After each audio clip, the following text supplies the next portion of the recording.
Salut les amis, je suis dans ma bagnole, comme beaucoup de Français à l'heure actuelle, vu qu'il est bientôt midi. Donc je suis dans ma bagnole et cette vidéo sur la méditation, toujours bien sûr, puisque c'est le sujet qui nous concerne tous, jour après jour, d'instant en instant et du mieux qu'on le peut, hein, c'est la définition de la simple présence. Aujourd'hui, je vais retrouver un grand écrivain que nous avons déjà rencontré plusieurs fois, déjà 2 fois, en l'occurrence, là ça sera la 3e fois, un grand écrivain qui s'appelle Frédéric Poussard, qui a écrit 3 ouvrages. Bon, il vous en parlera un petit peu mieux dans les minutes qui viennent, mais je voulais vous l'annoncer comme un teasing, c'est-à-dire un film, enfin une émission, un propos qui présente ce qui va arriver après. C'est un teasing, je crois, pas dire de conneries, mais je crois que bien que c'est ça en fait, hein, ou un teaser. Je sais plus. Bon, méditation d'ici et maintenant, d'instant en instant, du mieux qu'on le peut. Hein.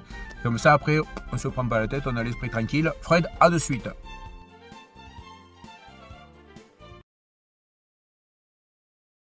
Salut les amis, un petit rectificatif là par rapport à la méditation et à l'annonce que j'avais fait que j'allais rencontrer Frédéric Poussard. En effet, je l'ai rencontré d'ailleurs, c'est pour ça que vous avez vu cette superbe photo de Frédéric Poussard avec son inspiration entre les mains, son inspiration de l'aspirateur, tu as compris le jeu de mots, il faut pas être trop malin pour le comprendre, mais enfin bon, moi bref quoi.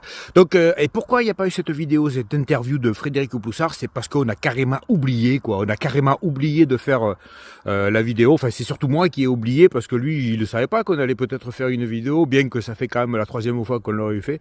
Bon voilà, tant pis, donc il y aura d'autres opportunités je pense de rencontrer Frédéric Poussard, le grand écrivain, l'auteur de 1er avril, l'auteur de Tout Blanc, je crois que ça s'appelle comme ça, et puis surtout l'auteur de Mobilette, quoi, donc que vous pouvez retrouver aux éditions Héloïse d'Ormesson, je le dis parce que bon, c'est un camarade, quoi, et qu'il faut quand même soutenir la création littéraire, même si c'est pas tout à fait sur la méditation, mais bon, en même temps, l'écriture, c'est aussi une forme de méditation.